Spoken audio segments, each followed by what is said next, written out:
할렐루야. 네, 제가 몰랐는데요. 제 마이크가 계속 켜져 있었나 봐, 그죠? 저 다른 소리는 안 했죠? 오늘 굉장히 긴장되는 여간에서 잘 안 하는데 이 마이크 쓰고 안 가는 곳이 없습니다. 평상시에도 제약이 없기를 간절히 바랍니다. 왜 이렇게 떨리는지 모르겠네. 오케이. 오늘 하나님 말씀은 이사야서 9장입니다. 우리 지난주에 기억하시죠? 설교자가 제일 절망하는 건 지난주 설교 본문이나 제목을 기억 못하면 굉장히 제가 괴롭습니다. 우리 지난주에 이사야서 9장을 계속했고요. 우리에게 굉장히 은혜가 되는 말씀이었습니다. 왜냐하면 하나님이 이스라엘 백성을 버리지 않고 예언의 말씀을 통해서 한 아이가 태어나게 하고 속히 그들을 구원해 줄 것에 대한 메시지가 있기 때문에 도전을 받았고요. 특별히 지난주에는 우리 주 예수 그리스도 우리 주님에 대한 말씀이기 때문에 더군다나 우리가 더 큰 은혜를 받은 줄 믿습니다.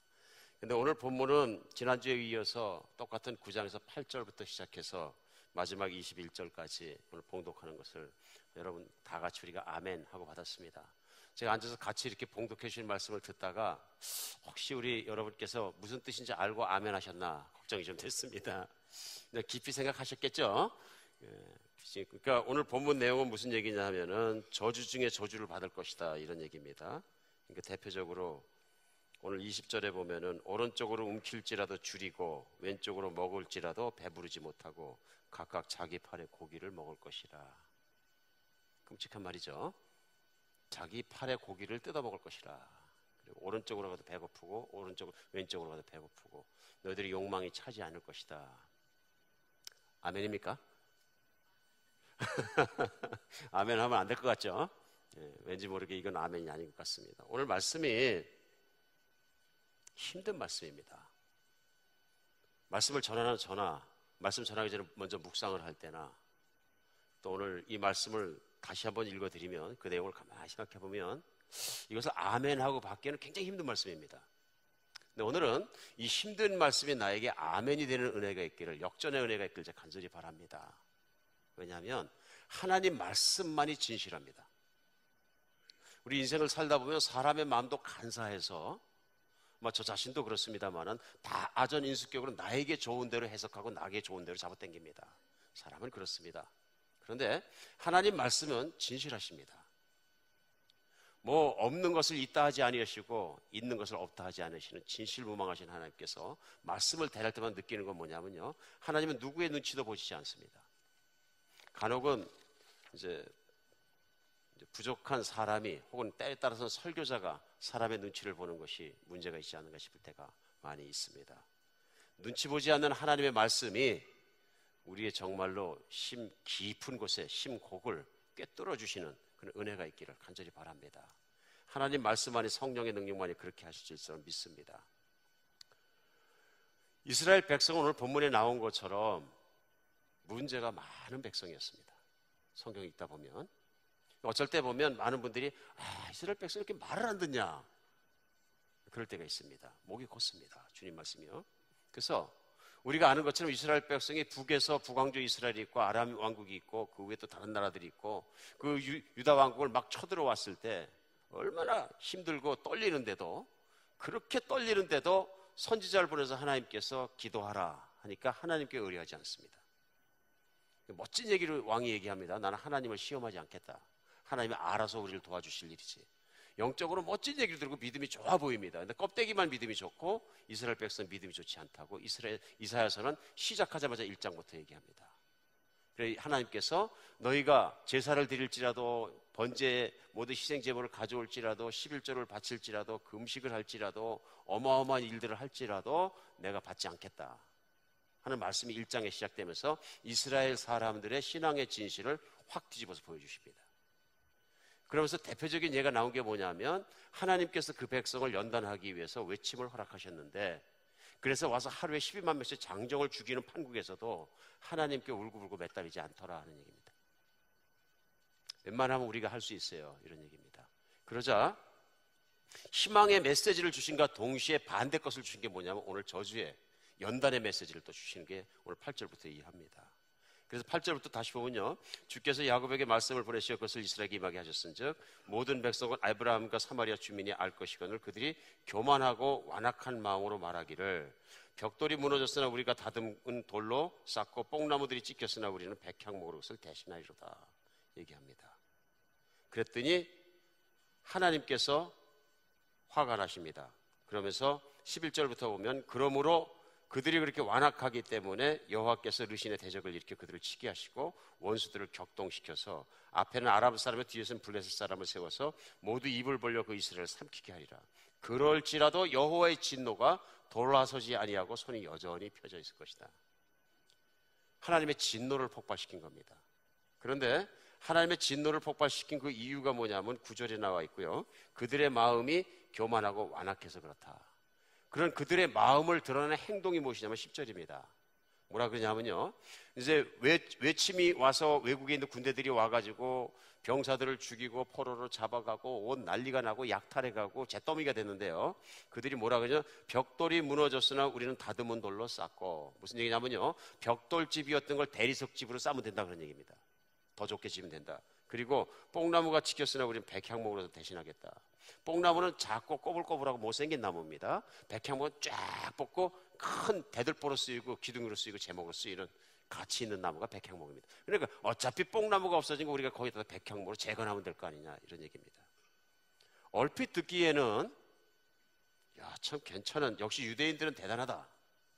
한강의 기적을 이룬 것처럼 유대인도 기적을 일으키고 역시 근성 있는 백성이 뭔가 해내는 거라 이렇게 생각할 수 있습니다. 그런데 하나님은 이것 때문에 화가 나셨다 오늘 말씀하시는 겁니다. 진노하셨다. 그냥 화가 나신 게 아니라 진노하신 거예요. 진짜로 화나신 거예요. 물론 성경에서 보면 하나님의 진노하심이 났더니 하나님의 진노는 사람의 화하고는 많이 다릅니다. 사람이 진노했을 경우는 어떻게 됩니까? 앞뒤가 안 보이죠. 눈이 탁 해가지고 어떻게 해요? 집안에 있는 제일 비싼 것부터 들어가지고 던지죠. 어떤 분은 좀 싼 걸 던진다 그러는데 그럼 진노를 안 한 거죠. 보통은 보면 진짜 진노하면은 비싼 거고 뭐고 다 진짜 진노하면 그 다음에 뭐 그냥 별 얘기 막 하죠. 뭐 이혼하자, 부시자, 불살라 버린다, 죽인다, 막 닥치는 대로 하는데 나중에 정신 차려서 보면 진심은 아니야 그러죠. 그때 싸울 때 한 그 말이 화났을 때 아니에요. 진실은 아니고 화가 나니까 내가 못할 소리가 뭐 있어 그러죠. 사람의 화가 나는 건 대부분 감정에 먹힐 때가 많습니다. 그렇죠? 하나님의 화는 그런 것이 아닌 것 같습니다. 성경 전체를 보면 항상 이 컨트롤 하십니다. 하나님은 진노하실 때에도 그 진노의 목적이 계십니다. 그리고 그 목적만 딱 이루십니다. 이것이 이제 저희하고 하나님하고 다른 것 같아요. 성경에 보면 하나님이 그래서 진노 중에도 긍휼을 잊지 아니하시고 딱 준비하시는 것이, 진노에는 반드시 목적이 있습니다. 오늘은 우리 성경 안에서만 우리가 하나님을 만날 수 있고 하나님이 어떤 분인지 알 수 있기 때문에 그런 하나님이 여러분과 저에게 인격적으로 만나지는 날이 되었으면 좋겠습니다. 말씀을 통해서. 오늘 하나님이 그렇게 진노하시면서요, 정말 진노하시면서 계속 손이 펴진다는 얘기는 이스라엘에게 저주와 같은 환난이 많은 인생을 계속 허락하시는 거예요. 잿덩어리 됐는데도 거기서 더 치시고 거기 됐는데도 더 치시고 거기 됐는데도 더 치시는 거예요. 이 말씀은요, 실제로 이사야서 시작하자마자 1장 초도부터 나왔었어요. 이 1장의 5절 6절에 뭐라 그러셨냐 하면은 너희가 어찌하여 매를 더 맞으려고 폐역을 거듭하느냐, 온 머리는 병들었고 온 마음은 피곤하였으며 발바닥에서 머리까지 성한 곳이 없이 상한 것과 터진 것과 새로 만든 흔적뿐이거늘 그것을 짜며 싸매며 기름으로 부드럽게 함을 받지 못하였도다 말씀하시니, 이게 이스라엘 백성들의 삶의 상태이고 영적인 상태입니다. 오늘 우리가 분명히 알아야 되는 거죠. 하나님은 왜 화가 나셨어요? 이스라엘 백성이 지금 재앙을 당하는데 재앙 당하면 뭐 어떡할 거냐, 기왕 일어난 것을 그것보다 더 낫게 지면 되는 것이 하는 태도로 말미암아 하나님 진노하셨다 이런 얘기입니다. 근데 하나님의 진노는 분명한 건 뭐냐면 우리가 자식을 위해서 분노할 때와 거의 비슷한 면이 있습니다. 자식이 말을 안 들어요. 자기 고집만 벅벅 세워, 어린데도. 그럼 어떡합니까? 화가 나니까 그냥 자식을 있는 대로 패버립니까? 이 진노는 자식을 사랑하는 게 아니죠. 자기 자신을 사랑해서 자기 화를 나니까 감정풀이를 자식에게 하는 거죠. 이건 사랑이 아닙니다. 근데 하나님은 사랑하기 때문에 화가 나십니다. 그리고 자식에게 좋을 것만큼만 화를 내십니다. 오늘 분명히 알 수 있습니다. 오늘 우리가 깨달아야 되는 게 있습니다. 왜냐하면 자식이 열심히 하겠다는데 왜 하나님 화를 내시느냐 이런 얘기입니다. 환난이 닥쳐도 일어서 보겠다는데 하나님 화를 내시느냐. 그걸 깨닫지 못하면 우리 신앙생활이 빵점이 됩니다. 그렇죠? 하나님이 왜 화를 내시는지, 사랑해서 화를 내시는 것을 이해하지 못하는 사람이 되어버립니다. 오늘 왜 그러느냐면요, 하나님이 진노하셔야 됩니다. 하나님이 진노하셔야 되는 이유가 뭐냐면요, 사람이 하나님을 의지하지 않고 자기가 할 수 있어요 하는 게 뭐냐면 내가 신이에요 하는 것 똑같은 태도입니다. 그게 이제 힘들 때일수록 더 드러나는 거죠. 그 사람이 내면에 있는 그 사람의 상태가. 그래서 우리가 이 하나님의 진노에 대해서 얘기할 때 로마서를 한 지가 얼마 안 됐습니다만 로마서도 1장을 들어가자마자 하나님의 진노에 대해서 사도 바울이 얘기하는 걸 우리가 합니다. 로마서 1장 18절로 19절에는요, 맞죠? 18절로 19절에는 하나님의 진노가 불의로 진리를 막는 사람의 모든 경건하지 않음과 불의에 대하여 하늘로부터 나타나니 얘기합니다. 하나님의 진노가, 오늘도 하나님의 진노가 나오는데 9장에서 이사야서 때요, 하나님의 진노가 누구에게 나타나냐면 불의로 진리를 막는 사람들의 모든 경건하지 않음과 불의함에 나타난다. 그러니까 하나님의 진노가 나타나는 이유가 로마서는 사도 바울이 정확하게 두 가지를 딱 집어냅니다. 제일 먼저 뭐냐면 경건하지 않은 사람들. 근데 우리가 경건하지 않은 사람들, 그럼 막연합니다. 그죠? 개념적으로. 근데 이거 구체적으로 영어로는 더 쉽게 썼어요. 영어로는 NIV 성경에 보니까 어떻게 표현했냐면요, 18절에 보면 로마서 1장 18절에 The wrath of God is being revealed from the heaven against all the godlessness and wickedness of men who suppress the truth by their weakness. 이게 두 가지가 무슨 단어가 나면 경건치 않음이란 단어 속에 영어로는 뭐라고 되냐면요, godlessness. God, 하나님, 그 다음에 그대로 해서 하나님 있음인데요, 뒤에 less가 붙었으니까 뭐예요? 없다는 얘기예요. 없다는 걸 명사로 받기 위해서 ness, 영어 문법 시간은 아니지만 죄송합니다. 송구합니다. 영어 선생님들도 많으신데. godlessness라는 게 전체가 한 단어가 돼서 무슨 뜻이에요? 하나님이 없음, 하나님이 안 계심. 그러니까 하나님의 진노가 누구에게 임하느냐 하면요, 경건치 않은 사람이라는 얘기는 하나님이 없는 것처럼 사는 사람들. 일을 좀 더 쉽게 하겠습니다. 주일날 예배를 드리고 11조를 드리고 뭔가 할 때는, 예배를 드릴 때는 하나님 사람 같아요. 근데 일반적으로 삶을 살고 모든 걸 하고 판단을 하고 선택을 하고 하는 걸 볼 때는 하나님과 관계없이 결정을 해요. 이게 godlessness입니다. 경건치 않다는 얘기는 뭐냐면요, 하나님의 뜻을 따라서 만사를 결정하고 살아가는 것이 아니고 내가 내 마음 내키는 대로 삶을 살아요. 그래서 요즘에 쓰는 말로 한번 다시 바꾸면 경건치 않음이 뭐냐면요, 세속주의적이다는 얘기예요. 영어로 secularism이에요.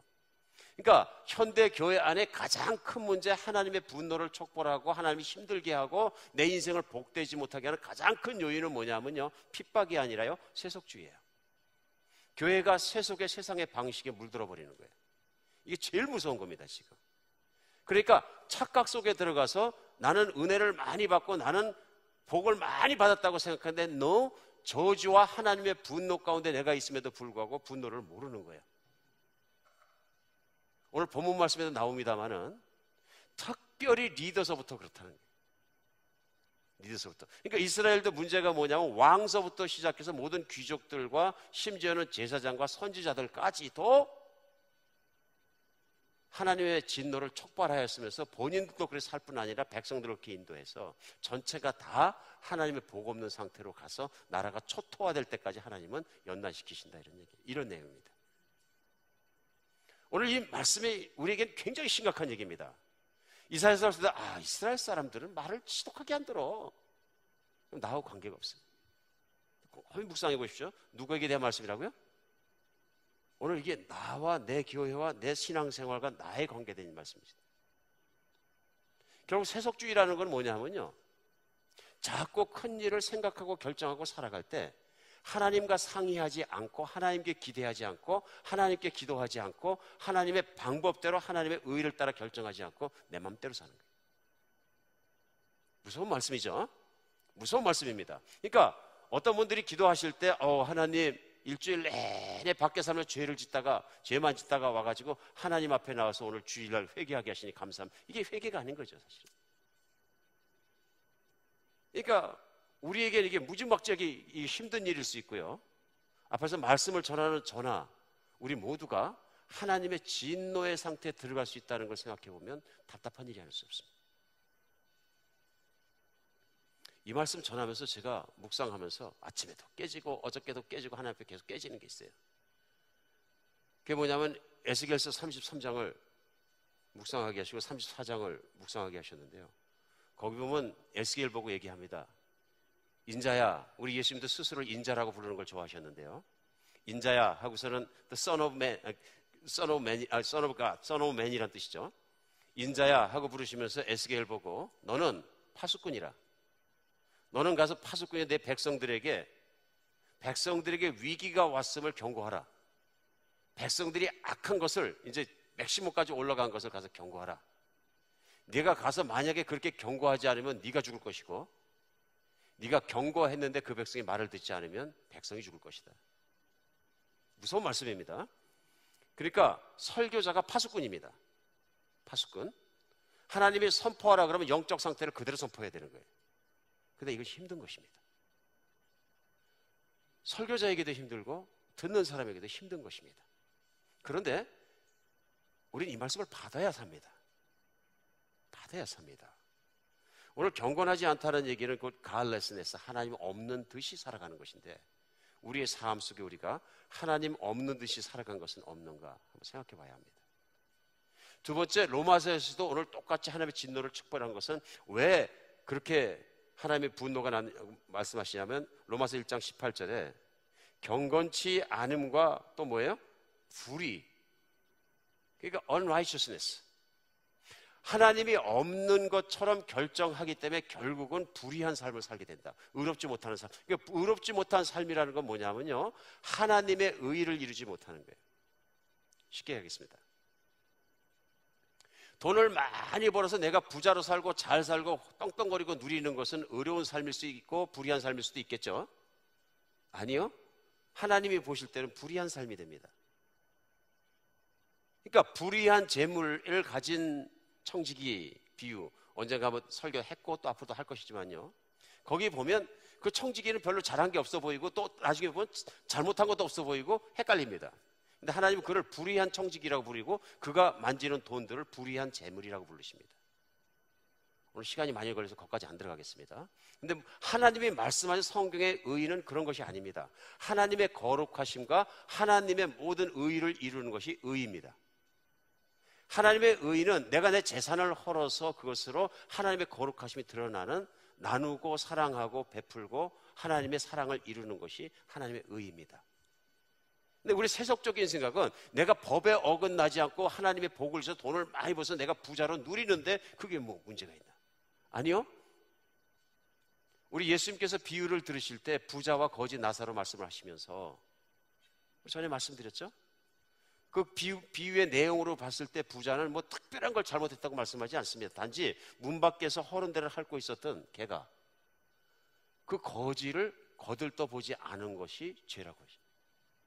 왜요? 하나님의 의를 이루지 못하기 때문에, 하나님을 보여줄 수 없기 때문에, 하나님의 빛이 되지 못하기 때문에. 그러니까 여기서 불의를 행한다는 얘기는 뭐냐면요, 내가 하나님과 상의하고 하나님과 교제하고 하나님과 깊은 관계 속에서 매일매일 순간순간 살아가지 않을 때 일어나는 경건치 않은 갈레스네스의 삶이 뭐냐면 내 마음대로 살아가니까 이기적인 삶을 살면서 세상 사람이나 기독교인이나 차이가 없다. 이게 불의한 삶입니다. 그렇죠? 사람들이 볼 때 기독교인이면 야, 저 사람들은 가다 불쌍한 사람은 옷 벗어 주는 사람들이야. 그러면 하나님의 의를 이루는 것이고요. 기독교인이나 세상 사람들이나 부자 되려고 그러는 것이나 자기만 잘 살려고 하나 자기 자식만 좋은 학교 보려 별 차이가 없네. 그러면 그거는 세큘러리즘이에요. 세속주의예요. 그러니까 기복신앙이라는 게 얼마나 무서운 것이냐면요, 하나님의 의와 정반대로 맡겨가는 거예요. 그렇죠? 기복신앙 속에서는 절대로 비이기심과 언서프시네스나 그리스도와 같이 모든 피까지 내주고 몸을 내주는 그런 사랑은 볼 수가 없는 것이거든요. 오늘 하나님의 진노는 이런 두 가지에 임한다, 이런 얘기입니다. 그러니까 이게 제일 무서운 게 뭐냐면요, 다른 거 아닙니다. 하나님이 내버려 두시는 거예요. 로마서 1장에 보면은 이렇게 하나님의 진노가 임해서 하나님께서 그들에게 한 게 뭐냐면 24절에 보면 그러므로 하나님이 그들을 마음의 정욕대로 내버려 두사 더러움에 내버려 두사 그들이 서로의 몸을 욕되게 하셨다. 육신의 욕망 때문에 섹시하면 모든 게 다니까 그냥 막 난리를 쳐서 자기 몸을 욕되게 했다. 26절에 보면 이 때문에 하나님께서 그들을 부끄러운 욕심에 내버려 두셨으니 곧 그들의 여자들도 순리대로 쓱을 받고 열국리를 썼다. 여자끼리 연애를 하고 레즈비언을 하고 동성연애하고 난리가 났다. 동성애는 타고나는 것이 아니라 동성애는 자기가 만드는 것입니다. 28절 또한 그들이 마음에 하나님 두기를 싫어하며 하나님께서 그들을 그 상실한 마음대로 내버려 두사 합당하지 못한 일을 하게 하셨으니 하면서 그들이 저지른 죄악들이 쫙 나옵니다. 로마서 1장. 여기서 세 가지 다 뭐냐면요, 내버려 두사 하는 얘기입니다. 그러니까 무슨 얘기냐면요, 인간이 하나님의 은혜를 받지 못하고 저주받은 가장 대표적인 모습이 뭐냐면요, 하나님이 마음대로 하도록 내버려 두신 거예요. 이제 자식도 마찬가지죠. 나이가 아직 어려서 성인이 못 됐는데 어린아이가 반항하니까 나중에 하다 안 되니까 네 마음대로 내버려 둔. 이건 저주받은 자식입니다. 그러니까 오늘 다른 생각을 해보면 하나님이 이스라엘 백성을 얼마나 사랑하시길래 그렇게 하나님 말씀을 따르지 않고 하나님께 의뢰하지도 않고 그런데도 하나님이 그들을 버리지 못한 근거가 뭐냐면 진노하시는 거예요. 그러니까 하나님의 진노하시면 사랑의 증거예요. 그리고 하나님이 내 삶 속에 연단을 주시는 것도 나를 붙잡으시기 때문에 그런 거예요. 쉽게 얘기할게요. 내가 사는 걸 봐갖고는 죄악 덩어리예요. 내가 완전히 죄만 짓고 막 이러는데도 1년, 2년, 10년 지나가는데 하나님 뭐 연단 그런 거 없는데 나는 건강하고 돈 많이 벌고 아무 문제가 없는데. Be careful. Be careful. 혹시 내가 버림받은 자식인지 걱정해야 돼요. 내가 하나님의 뜻을 구하고 하나님의 뜻대로 살아가려고 몸부림치고 그런 거 한 번도 없는데 나는 잘 사는데 그 잘 사는 것이 무엇인지 잘 생각해 봐야 돼요. 그리고 어떤 분들이 있어요. 나 좀 열심히 하나님 믿어보려고 그러는데 왜 이렇게 힘든 일이 있고 사업이 망하고 자식이 그냥 학교 못 들어가고 막 속썩이고 이런 일이 how come? 반대죠. 무언가 하나님을 더 의지할 게 있기 때문에 잘하는 사람을 더 잘하게 하려고 하나님이 꼭 쥐고 계신지도 모르는 거예요. 우리는 이것을 연단이라고 합니다. 연단은 뭐냐면요, 목적을 가지고 하나님께서 그를 훈련시키기 위해서 고난을 주시는 거예요. 그러니까 이스라엘 백성들을 이스라엘 통해서 가만히 봤을 때 그 역사 속에 모든 역사를 하며 주관하시면서 사랑하고 선택받은 백성 이스라엘이기 때문에 그들을 연단을 주시는 거예요. 이방 민족과 같지 않은 거예요. 내 자식이니까 힘들게 하신다, 그런 얘기예요. 여러분, 그래서 우리 히브리서에서는 이걸 분명하게 문자적으로 이렇게 표현합니다. 히브리서 12장 5절로 8절에 보면요, 또 아들들에게 권하는 것 같이 너희에게 권면하신 말씀을 잊었도다. 일러스되 내 아들아, 주의 징계하심을 경히 여기지 말라. 그에게 꾸지람을 받을 때 낙심하지 마라. 주께서 그 사랑하시는 자를 징계하시고 그가 받아들이시는 아들마다 채찍질 하심이라 하였으니 너희의 참음은 징계를 받기 위함이라. 하나님의 아들과 같이 너희를 대우하시나니 어찌 아버지가 징계하지 않는 아들이 있으리요. 8절이죠. 징계는 다 받는 것이거늘 너희에게 없으면 사생자여 친아들이 아니니라.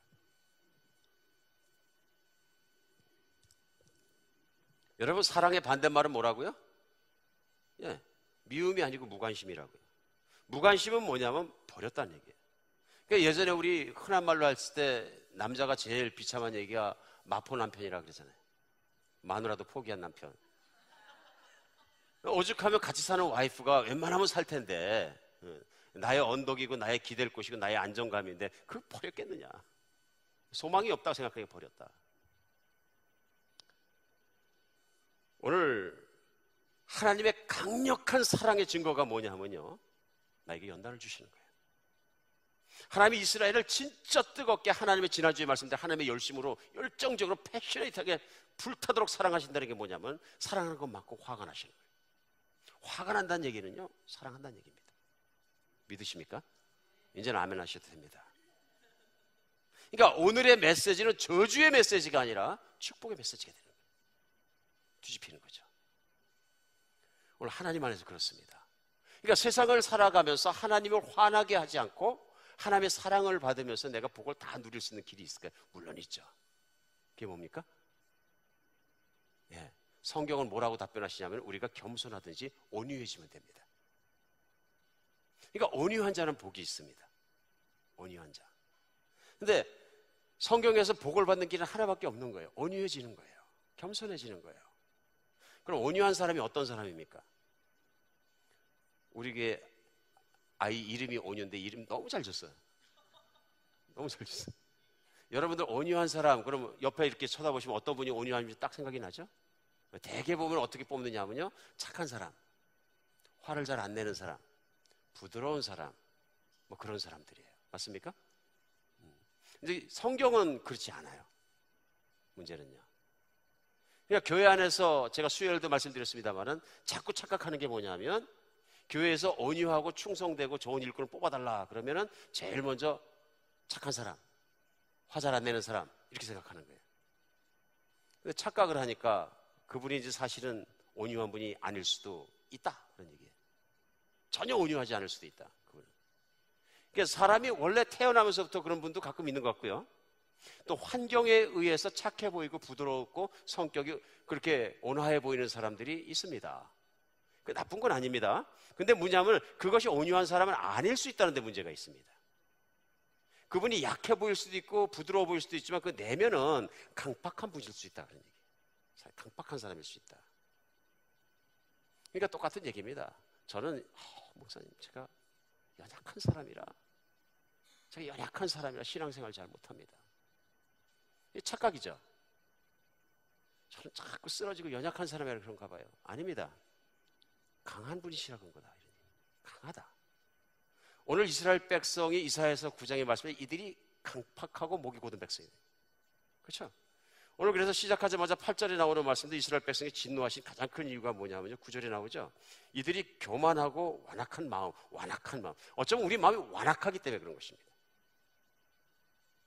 목사님 맨날 교회 오면은 말씀 읽어라, 기도해라, 말씀하시고 성경도 계속 그리고 하나님 가까이 지내라 말씀하시는데 저는 그 말씀 읽는 게 잘 안 되거든요.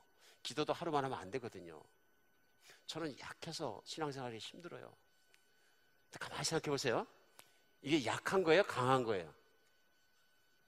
무지무지 강한 거예요. 내 내면에 고집이 세고 내 내면이 강하니까 하나님이 너 읽어라 그러는데 안 읽는 거예요. 그리고 나는 약하다는 거예요. 반대입니다. 하나님 볼 때 넌 너무 고집이 세고 목이 곱고 강해. 내가 꺾어줘야 돼. 근데 아니요, 나는 약한데요. 아니요, 강한 거예요. 그러니까 하나님이 말씀하신 온유함이라는 건 뭐냐면요, 하나님 말씀을 잘 듣는 거예요. 순종을 잘하는 거예요. 순종을요. 그러니까 진짜로 성경 안에 있는 온유란 단어는 뭐냐면 길이 잘 들여진, 테임된, 하나님의 손길에 의해서 훈련된 자들을 온유한 자라 그래요. 마치 잘 뛰는 말이 너무너무 종자가 좋은데 훈련을 잘 받아고 경주에 가면 잘 뛰는 게 자기 멋대로 뛰면 되나요? 주인 기수의 말을 잘 들어야 되잖아요. 이런 것처럼 잘 테임된 그런 말을 얘기할 때도 온유하다 그래요. 쉽게 설명하겠습니다. 이스라엘 백성이 광야에 살 때 하나님과 함께 텐트를 치고 하나님과 함께 가족으로 살았습니다. 그러면서 하나님이 함께 계신 걸 매일매일 기적을 통해서 보여주셨어요. 그럼 하나님께 의지해야 돼요? 안 해야 돼요? 해야 되죠. 우리가 볼 때는. 근데 그 이스라엘 백성이 시간이 지나가서 가데스 바네에서 자기들이 들어가 하나님의 약속하신 땅 가나안 땅을 보기 위해서 12부족에 한 명씩 대표를 보내갖고 정탐하죠. 정탐꾼이 돌아와서 그 중에 10명이 연약한 모습으로 울면서 얘기합니다. 눈물을 흘리면서 여러분 가보니까 다 죽게 생겼다. 내 눈물을 못 보냐. 내 진실을 얘기했는데 우리 다 죽게 생겼다. 그리고 막 울고 불고 하면서 그러니까 온 회중이 울고 불고 난리가 났어요. 우린 죽었다. 그러고. 너무 강하다 그 나라. 그 울고 불고 막 그럴 때는 온유해 보이죠. 감성적으로 보이고 동의할 수 있고 온 백성이 다 돌아섰어요. 근데 그 중에서 딱 3명만 강합니다. 모세하고 여호수아하고 갈렙하고. 나머지는 다 약한데 셋만 강합니다. 여호수아 갈렙은 뻘떡 부옷을 찢고 형제들아 그러지 말자. 그들이 아무리 강할지라도 하나님 앞에는 아무것도 아니다. 자, 한번 묻습니다. 누가 온유한 자입니까? 딱 3사람만 온유합니다. 모세와 여호수아와 갈렙입니다. 하나님을 철저히 믿는 자들입니다. 자기를 믿는 것이 아니요, 이건 강한 것입니다. 온유한 것이 아닙니다. 내면이 강팍한 겁니다. 하나님이 이것을 악하다 그러십니다. 그리고 목이 곧다 그러십니다. 하나님이 이스라엘 백성은 목이 곧다고 얘기할 때 자꾸 자기 자신을 믿는 것입니다. 하나님을 철저하게 의지하는 사람이 온유한 사람입니다. 오늘 본문 내용도 그런 내용입니다. 하나님의 진노가 왜 일어나냐 하면은 왜 하나님께 의지하지 않느냐 하는 얘기입니다. 하나님만 의지하면 얼마든지 끝내줄 수 있는데 왜 그러냐? 일을 끝내주고. 그러니까 무슨 얘기냐면요, 하나님께 의지하지 않으면, 하나님께 돌이키지 않으면 연단은 끝나지 않는다는 얘기예요. 연단은요, 항상 내가 하나님께 바짝 매달리고 목숨 바짝 하나님께 매달릴 때 연단은 끝난다는 얘기입니다. 우리 오늘 본문 가운데 그럼 뭘 배울 수 있습니까? 이스라엘 백성들을 보면서 우리도 하나님께 돌이켜야 합니다. 우리가 경건치 못함과 모든 가을 레슨에서 세속주의적인 삶을 떠나서 나의 삶의 모든 것을 하나님께 돌이켜야 합니다. 에스겔서 33장 11절에 보면요, 저도 오늘 아침에 묵상 계속했는데요, 이렇게 말씀하십니다. 너는 그들에게 말하라. 주 여호와의 말씀이니라. 나의 삶을 두고 맹세하니 나는 악인이 죽는 것을 기뻐하지 아니하고 악인이 그의 길에서 돌이켜 떠나 사는 것을 기뻐하노라. 이스라엘 족속아 돌이키고 돌이켜라. 너희 악한 길에서 떠나라. 어찌하여 죽고자 하느냐. 영어 성경으로 돌이키라는 얘기를 2번 하시는데요, 이게 뭐냐면 턴이에요. 내 고집을 세우지 말고 너만 의지하지 말고 나에게 돌아오라 해. 얼마든지 예수님을 믿는다는 신앙의 고백이 있음에도 불구하고 우리 자신의 능력으로 살려고 주먹을 쥐고 살아갈 때가 너무 많습니다. 어느 신학교 다니는 한 신학생께서 목사님께 상담한 내용입니다. 상담 내용이 뭐냐면, 이분이 성적인 유혹에 약해가지고 자꾸 음란 사이트를 들어가시는 거예요. 습관적으로. 애딕션이 되어버린 거죠. 끊으려도 잘 안 끊어지는 거예요. 그러니까 상담합니다. 목사님, 나 같은 사람이 목사 돼도 되겠습니까? 그걸 떠나서 어떨 때 가만히 생각해보면 나 같은 남자는 결혼해서도 안 될 것 같습니다. 아내를 불행하게 할 것 같습니다. 난 남편 구실도 제대로 못할 것 같은데 어떻게 목사를 하겠습니까? 답답한 일이죠. 여러분 어떻게 생각하십니까? 이분이 목사가 돼야 됩니까? 안 돼야 됩니까? 대반자. 제가 언젠가 한번 미국에서 미국 형제들이 교회 개척하는 처치 플랜트로 모인 목사님이 한 100명 모인 데 가서 세미나에 간 적이 있는데요, 세미나를 인도하던 목사님이 앞에 올라오시더니 기도합시다 그러더니 기도하는데 한참 말을 안 하는데 그러는 거예요. 혹시 어젯밤까지라도 음란 사이트에 들락거리거나 더러운 마음과 더러운 생각을 가지고 하나님의 교회를 개척했다고 마음 이 자리에 앉아있는 목회자가 계시면 조용히 밖에 나가서 회개하고 들어오시기 바랍니다. 그 기도가 끝나고 눈 떠서 보니까 한 절반 나간 거예요. 여러분 어떻게 생각하십니까? 그러면 그 신학생은 목사가 되어야 됩니까? 안 돼야 됩니까? 그 목사님이 얘기합니다. 곰곰이 생각하다. 전도사님은 목사가 돼서는 안 됩니다. 깜짝 놀랍니다. 그럼 저는 학교를 그만둬야 되겠네요. 잘 들으셔요, 전도사님. 전도사님이 음란 사이트를 계속 들락거릴 때 목사가 되면 안 되는 것이 아니고, 전도사님 중요한 걸 지금 착각하고 있습니다.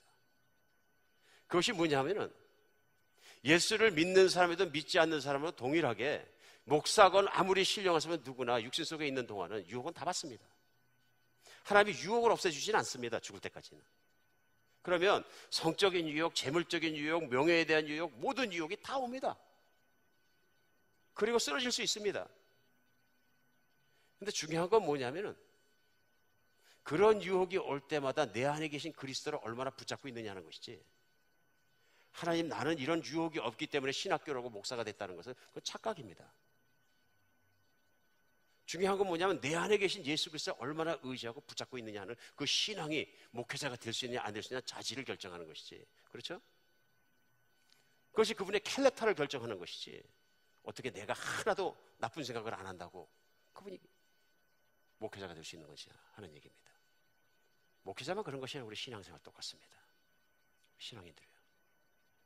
내가 얼마나 예수님을 순간순간 하루 종일 쳐다보고 기억하고 대화하고 붙잡고 정말 사랑하면서 교제하면서 살아가느냐 하는데 우리 인생은 승패가 걸려 있는 것입니다. 내가 온유해지면 온유해질수록 내가 정말 하나님을 사랑하게 되는 것이고, 하나님을 사랑하면 사랑할수록 24시간 하나님에게서부터 관심과 눈을 떼지 않는 것입니다. 나를 사랑하사 나를 위하여 자기 몸에 십자가를 못 박으신 예수 그리스도에게 내 생명을 넘겨드림으로 내가 하나님의 자녀가 됐거든요. 그리고 과거에 내가 내 고집대로, 내 뜻대로, 내 방법대로, 내 판단대로 결정하고 살아오고 걸어온 길마다 하나님의 의를 나타내지 못하는 걸 내가 알았거든요. 그래서 내겐 예수님이 필요하고 십자가에 죽고 내가 새 사람으로 태어나서 예수님 앞에 살아가는데, 예수님과 함께 풍성한 교제가 하루 종일 일어나지 않는다면 그것은 아니라는 거죠. 사도 바울이 얘기하는 것처럼 항상 기뻐하라. 그렇죠? 쉬지 말고 기도하라. 범사에 감사하라. 이것이 예수 그리스도 안에서 너희를 향한 하나님의 뜻이니라. 내가 24시간 예수님과 함께 동행하고 그분을 붙잡지 않고서 나는 못 삽니다 하는 온유함과 겸손함이 없이는 믿음의 삶이 안 되는 거죠. 자꾸 내 힘으로 신앙생활도 거룩해지고 싸워서 이기고 그러려고 노력하니까 팍팍 쓰러지는 거죠. 조금 되는 듯 싶으면 안 되는 사람 막 손가락질을 정죄하고. 우리가 이미 마음속에 정죄가 있다는 얘기는 무엇이냐면 아직 하나님의 감사함을 모른다는 얘기, 교만해졌다는 얘기. 저 사람은 왜 저런 정도 직분돼갖고 신앙생활이 저 모양이뇨, 이렇게 남의 얘기할 수 있다는 얘기는 내가 내 신앙을 안 돌아봤다는 얘기죠. 내가 얼마나 하나님께 멀어지고 있는지는 내가 판단하고, 내가 정말 비난하고 정죄하고, 심지어는 그럴 때마다 나는 신앙에서 멀리 떨어져 있는 사람이지.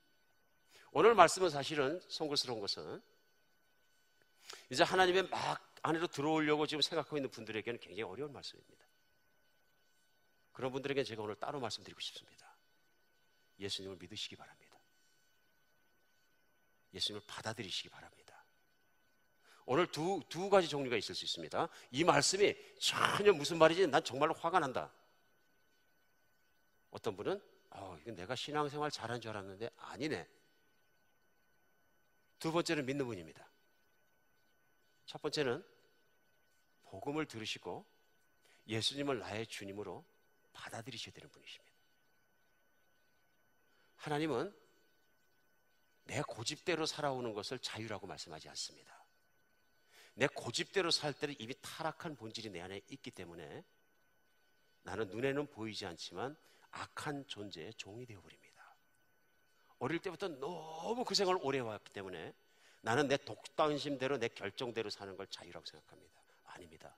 그러면 내가 삶에 이루는 것들은 악과 죄를 이루고 이기심과 경쟁심과 모든 것 속에서 아픔만 남겨놓습니다. 그러나 그런 연약함과 죄의 길을 돌아서서 진짜 죽음으로부터 영원히 살아갈 수 있도록 자유케 해주시고, 내 자신의 못난 자신의 모습으로부터도 자유케 살아갈 수 있도록 예수님은 나를 대신 십자가에 못 박혀 죽으신 것입니다.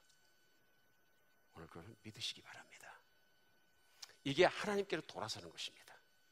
또 믿는 분들에게도 내가 신앙의 고백을 있었는데 신앙생활을 오래 하다 보니까 뭐 자기 의도 생기고 별게 다 생겨가지고 내가 예수님과 십자가와 사랑과 모든 고백과 그런 펠로십, 교제 속에서 늘 평안과 기쁨 속에 살기보다는 자꾸 내 자아가 생긴 걸 방치하니까 뭔가 모르게 나를 의지하는 게 생긴 거예요. 그랬을 때 오늘 본문 말씀이 맞습니다. 이스라엘 백성이 그런 상태입니다. 어쩌면 내가 때에 따라서는 하나님 없는 것처럼 막 살아간 거예요. 돌이켜야 합니다. 하나님께로 돌아서야 됩니다. 하나님께로 돌아서시기 바랍니다. 다시 한번 예수님을 깊이 생각하기 바랍니다. 교회는 하나님만 사랑하고 하나님과 교제하고 그분과 동행할 수 있는 많은 길들을 열어드리고 있습니다. 이제 우리 이번 화요일부터는 기도학교에서 12주 동안 하나님과 관계를 깊이 갖는 기도에 대한 훈련을 계속 받습니다. 2주 뒤에는 우리 성경학교 시작해서 어떻게 하나님 말씀 속에 하나님과 교제하면서 깊은 관계 속에서 그분과 살아가고 돌이킬 수 있느냐 하는 것을 우리 같이 살아갑니다. 기회를 놓치지 마시기 바랍니다. 저는 뭐 홍보하고 싶은 마음이 아닙니다. 제 진심입니다. 우리가 오직 하나님과 깊은 교제 가운데 사는 것 외에는 다른 어떤 길도 없습니다. 그리고 그것이 우리 인생 가장 복받은 길입니다. 오늘 두 번째는 뭐냐면요, 하나님께 돌이키는 것뿐만 아니라 그렇기 때문에 우리가 불의한 인생에서 떠나야 합니다. 불의하다는 얘기는 뭐냐면요, 하나님의 의를 이루지 못하는 인생입니다. 무엇이 하나님의 영광과 빛과 의를 이루는지를 우리 생각해 봐야 합니다. 내가 가지고 있는 재능, 내가 가지고 있는 재산, 내가 가지고 있는 모든 것들을 통해서 내가 나만 채우기 위해서 살아간다면 절대로 하나님의 의는 일어나지 않습니다. 그러나 이제는 정말 하나님이 내가 의롭다는 의들이 일어날 수 있는 그런 인생의 길을 걸어갈 수 있도록 불의한 길을 떠나는 여러분과 제가 되었으면 좋겠습니다. 인생은 자기 자신만을 위해서 살면 별로 그렇게 의미가 없습니다. 그냥 그걸로 끝나는 것입니다. 사는 동안 좀 편하긴 하겠죠. 편하면 편한 만큼 게을러지고 게을러지는 것만큼 건강하지 않습니다. 인간은 한도 끝도 없이 편안하고 게을러지려고 하는 존재입니다. 그러나 하나님 따라 살아갈 때 의를 이루고 그분의 뜻이 나올 때는 인생은 하루하루가 카운팅되고 가치 있어집니다. 가치는 편안한 곳에서 나오는 것이 아닙니다. 가치는 하나님이 인정하시는 맞는 일을 할 때 드러나는 인생의 대가들입니다. 정말로 하나님께 돌이키는 여러분과 제가 됐으면 좋겠습니다. 기도하겠습니다. 예, 하나님, 저희들이 하나님의 말씀 앞에 서지 않으면 그저 거룩한 줄 알았습니다. 내 안에는 세속적인 게 없는 줄 알았습니다. 나는 온유한 사람인 줄 알았습니다. 나는 하나님께 복만 받는 사람인 줄 알았습니다. 오늘 이스라엘 백성들의 모습이 내 모습이 되고 나니까 너무도 부족한 것이 많이 보입니다. 하나님, 우리에게 은혜 주셔서 하나님만 사랑하게 하여 주시옵소서. 하나님께 돌아설 수 있도록 도와주시옵소서. 하나님을 철저하게 신뢰할 수 있도록 도와주시옵소서. 내 자신이 무엇인가 내 나 자신을 믿겠습니까, 하나님? 그럼에도 불구하고 끝까지 고집부리는 내 자신이 내 안에 있는 것을 우리 느낍니다. 다시 한번 예수 그리스도의 내가 십자가와 함께 못 박힌 것과 그 모든 것을 알고 내가 영접하신 예수 그리스도 내 주님만 내 안에 왕되어 주시고 좌정하여 주시어서 24시간 그 주님만 바라보고 따라가며 살 수 있는 우리 되게 하여 주시옵소서. 우리를 치유하여 주시옵소서. 우리를 모든 거짓과 우리의 모든 비진리와 잘못된 생각으로부터 자유토록 풀어놓아 주시옵소서. 우리가 정말 속거나 착각하지 않게 도와주시고 마귀의 게임에도 빠지지 않게 하여 주시고 말씀이 우리를 깨뜨리시고 진리 가운데 우리가 깨어나게 하여 주시옵소서. 우리 주 예수 그리스도의 이름으로 기도합니다.